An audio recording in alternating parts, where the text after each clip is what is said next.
Hello everyone. आज जिस topic पे हम डिस्कस करेंगे वो है reproduction in organisms and this video is presented to you by www.examher.com। तो हम डिस्कस करेंगे एसेक्सुअल रिप्रोडक्शन, जिसमें इस वीडियो में हम देखेंगे फिजन एंड फ्रेगमेंटेशन। फिजन के दो टाइप होते हैं, binary fission and multiple fission, जो हम डिस्कस करेंगे। फिजन, फिजन होता क्या है? जब कोई यूनिसेलुलर ऑर्गेनिज्म डिवाइड होता है दो या दो से ज़्यादा डॉटर सेल में, उस प्रोसेस को हम फिजन कहते हैं। ऑर्गेनिज्म के सेलुलर स्ट्रक्चर के बेसिस पे उनको दो टाइप में डिवाइड किया गया है, एक है यूनिसेलुलर और एक है मल्टी सेलुलर। यूनि से पता चलता है, यूनि मीन्स सिंगल। तो जो यूनिसेलुलर ऑर्गेनिज्म होते हैं उसमें एक ही सेल को लाइफ के सारे प्रोसेसेस परफॉर्म करने होते हैं, चाहे वो रिप्रोडक्शन हो, चाहे वो रेस्पिरेशन हो, चाहे वो न्यूट्रिशन हो, चाहे वो रिप्रोडक्शन जो कि हम अभी डिस्कस कर रहे हैं, न्यूट्रिशन, इजेशन, एक्सक्रीशन और रेस्पिरेशन, ऑस्मोरेगुलेशन, सब अब एक ही सेल को परफॉर्म करना होता है। वहीं मल्टी सेलुलर ऑर्गेनिज्म, मल्टी मतलब होता है many sailed. Multi cellular organism का एक वेल ऑर्गेनाइज्ड स्ट्रक्चर होता है, अलग अलग ऑर्गन होते हैं। यूनिसेलुलर के एग्जाम्पल हैं अमीबा, पैरामीशियम और यूग्लिना। मल्टी सेलुलर के एग्जाम्पल हैं अलगी, फंजाई, प्लांट, एनिमल्स, सब मल्टी सेलुलर के एग्जाम्पल। फिजन के दो टाइप होते हैं, एक है बाइनरी फिजन और एक है मल्टीपल फिजन। जो बाइनरी फिजन, बाइनरी का मतलब होता है 2। तो जब पेरेंट सेल दो में डिवाइड होता है, दो डॉटर सेल में डिवाइड होता है जो कि एक दूसरे के आइडेंटिकल हैं, सिमिलर हैं, उस प्रोसेस को हम बाइनरी फिजन कहते हैं। ये इसका एग्जाम्पल है अमीबा, पैरामीशियम और यूग्लिना। अब बाइनरी फिजन के कुछ स्टेप्स होते हैं, जिसमें सबसे पहला स्टेप है अनकॉइलिंग ऑफ डीएनए। डीएनए जो कि एंटेंगल्ड फॉर्म में होता है, सबसे पहले उसकी अनकॉइलिंग होती है। ये अनकॉइल्ड डीएनए है। ये डीएनए दो में डिवाइड होता है। डीएनए जो है सेल का जेनेटिक मटेरियल होता है। ये एक जनरेशन से दूसरे जनरेशन में पेरेंट से डॉटर सेल में ट्रांसफ़र होता है। तो ये डीएनए दो में कॉपी हो जाएगा और ये दो डॉटर डीएनए बनाएगा और फिर ये दोनों एक इंडिविजुअल डीएनए बन जाएंगे और ये दोनों में एक एक डीएनए एक एक डॉटर सेल में चला जाएगा। डीएनए होता है न्यूक्लियस के अंदर।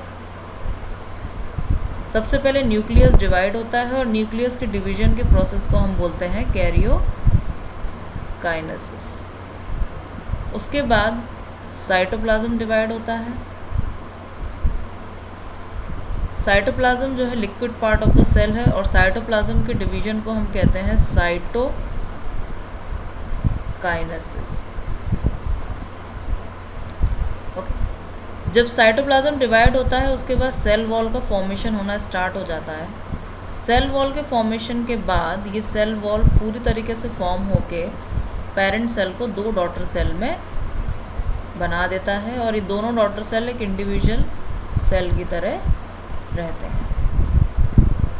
तो फिजन में या बाइनरी फिजन में जो डॉटर सेल होते हैं वो आइडेंटिकल होते हैं अपने पेरेंट सेल के, क्योंकि ये एक माइटोटिक डिवीज़न है जिसमें नंबर ऑफ़ क्रोमोसोम इक्वल होते हैं। जो पेरेंट सेल में होंगे उतने ही डॉटर सेल में होते हैं, इसलिए डॉटर सेल आपस में भी आइडेंटिकल होती है और अपने पेरेंट सेल के भी आइडेंटिकल होती है, एक तरीके से क्लोन होती है।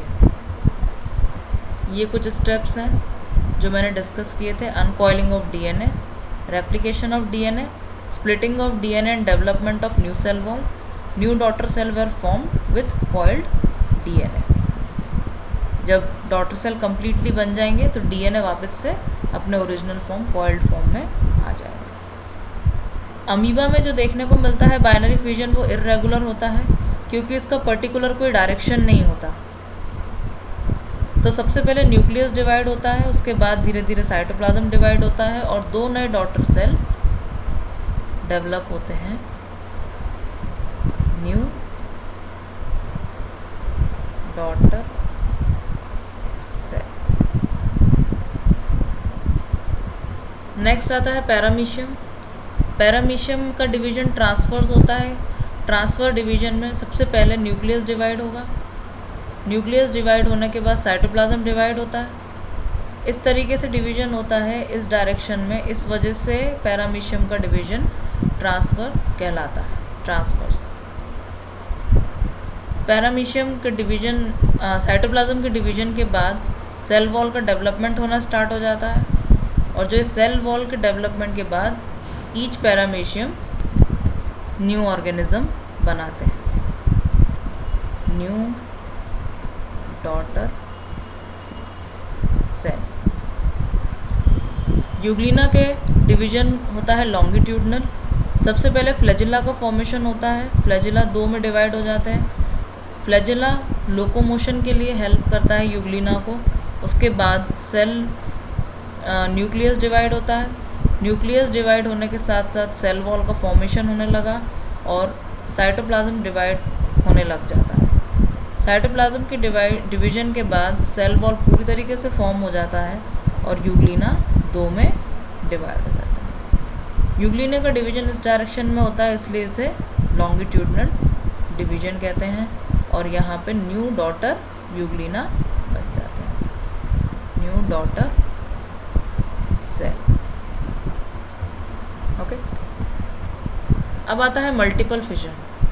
जब कोई particular single cell, single parent many individual cell या मैनी डॉटर सेल प्रोड्यूस करता है, कई डॉटर सेल प्रोड्यूस करता है, तो उस प्रोसेस को हम मल्टीपल फिजन कहते हैं। लेकिन मल्टीपल फिजन के लिए कंडीशन चाहिए होती है जिसे हम बोलते हैं अनफेवरेबल कंडीशन।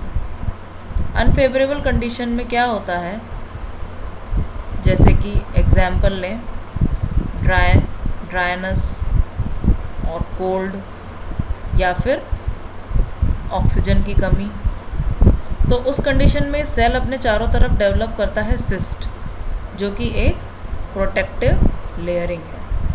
सिस्ट एक प्रोटेक्टिव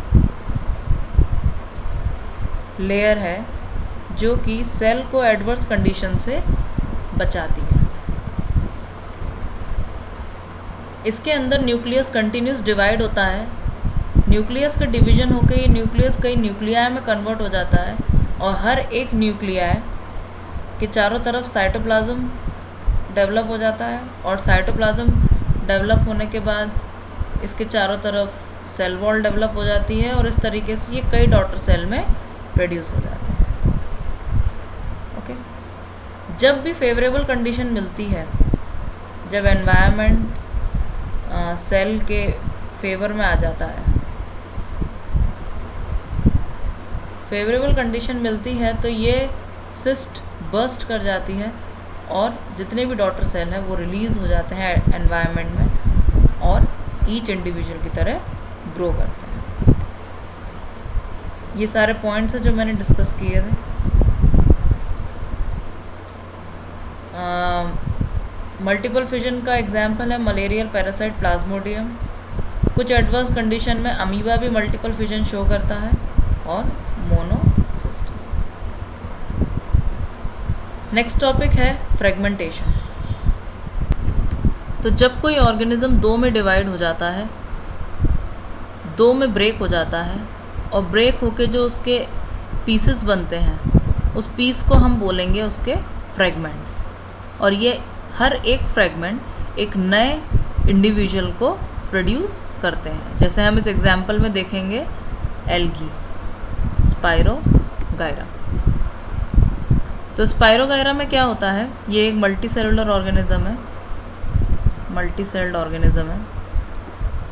तो सबसे पहले यहाँ पे ब्रेक हुआ, ये दो फ्रेगमेंट बने और ये हर एक फ्रेगमेंट नए इंडिविजुअल की तरह ग्रो करना स्टार्ट करेंगे। ये दोनों तरफ से ग्रो करेंगे, दोनों तरफ से बढ़ेंगे और नए इंडिविजुअल बनाएंगे। जैसा कि हमने बाइनरी फिजन में देखा था कि एक सिंगल सेल जब डिवाइड होता है तो 2 सेल में कन्वर्ट होता है, और जो दोनों डॉटर सेल बनते हैं वो कंप्लीट होते हैं, उनको फिर बस मैच्योर होना होता है, वो कंप्लीट होते हैं खुद में, उनको आगे ग्रो नहीं करना पड़ता।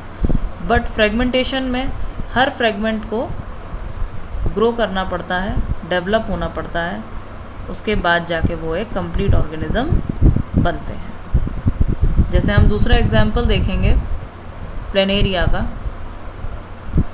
प्लेनेरिया में ये जो हर एक फ्रेगमेंट है वो एक नया ऑर्गेनिज्म बनेगा, हर एक फ्रेगमेंट डेवलप होगा और डेवलप होके नया ऑर्गेनिज्म बनेगा। जैसे कि अगर इसका ये ऊपर का फ्रेगमेंट है इस तरीके से, तो ये अपने नीचे के फ्रेगमेंट को बनाएगा। अगर ये इसके बीच का फ्रेगमेंट है,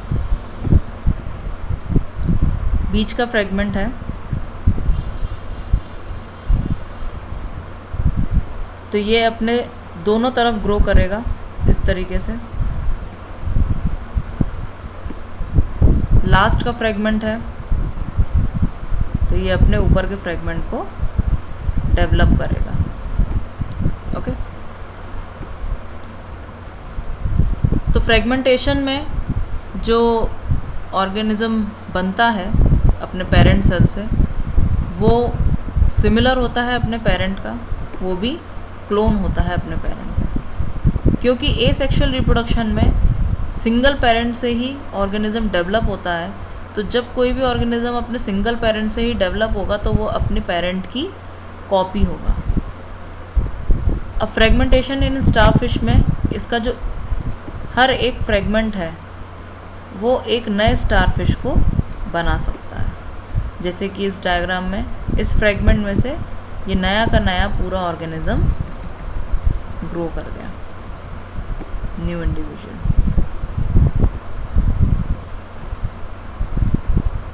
ओके,